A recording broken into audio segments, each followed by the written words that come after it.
Hey everyone, welcome back to where we dive into fascinating topics in economics and history.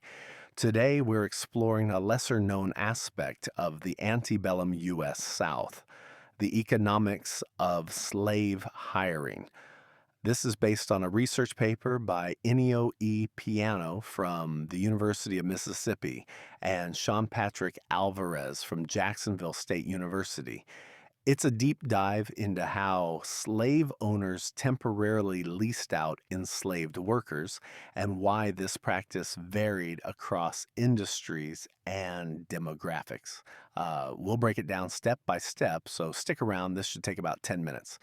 If you're new here, hit that subscribe button and turn on notifications. Let's get into it. First off, what exactly is slave hiring? Um, in the years leading up to the Civil War, slave owners in the South often rented out their enslaved workers to others for short periods, like a year or even just a few months. This wasn't some minor side thing, it was huge. Historians estimate that between 5% and 10% of enslaved people were hired out each year, meaning around 260,000 hirelings in 1860 alone. It helped slavery expand into cities and non farm jobs. Why did this happen?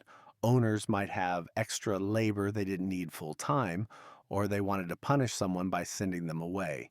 On the flip side, hirers, like small business owners or factories, loved the flexibility. They could get workers without buying them outright, and it was often cheaper than hiring free labor. Plus, in a society where owning slaves signals status, hiring let even poorer whites dip their toes in. This practice was as old as slavery in North America, but it boomed in the 1800s. In cities like Richmond, Virginia, most enslaved people were hirelings. Rural areas had fewer, but still, it was common. Contracts were straightforward: pay a fee, around $70 for a year in 1860, cover food, clothes, and medical care, and return the person by Christmas. Agents matched owners and hirers, and insurance even popped up for risky jobs. But here's where economics comes in. This wasn't just a simple rental market, it involved complex incentives and risks. Uh, the paper frames slave hiring as a multi layered agency problem. Think of it like this: the enslaved person is forced to work for the hirer, but the hirer is also accountable to the owner for how they treat that person.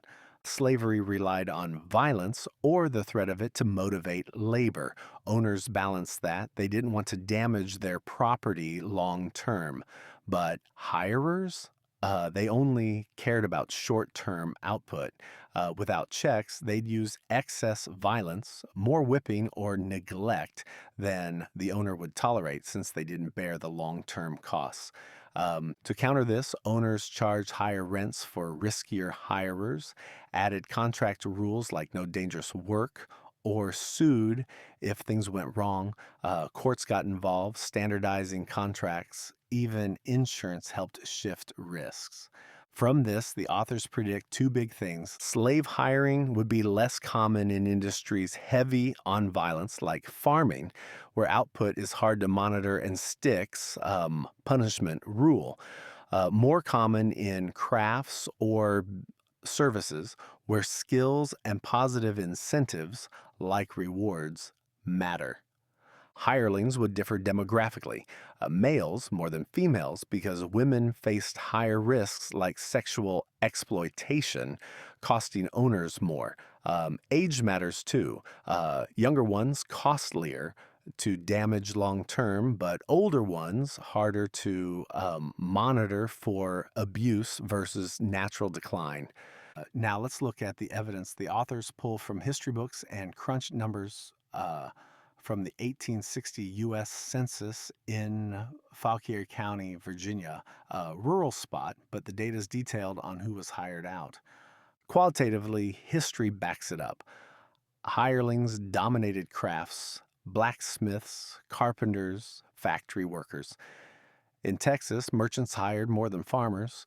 Governments used them for roads and rails, but owners avoided super dangerous jobs like mining unless insured. In farming? Sure, some hirelings, but mostly from estates after an owner died. Living farmers preferred their own slaves.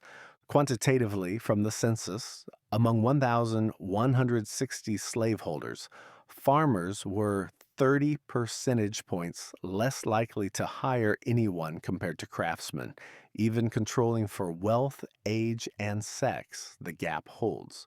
On average, craftsmen had way higher shares of hirelings in their workforce, up to 45 points more than farmers. Demographics of over 7,000 working age enslaved people, 11% were hirelings. Males, 20% more likely than females. Age, probability rises with age, peaks around 40 at 12%, then drops.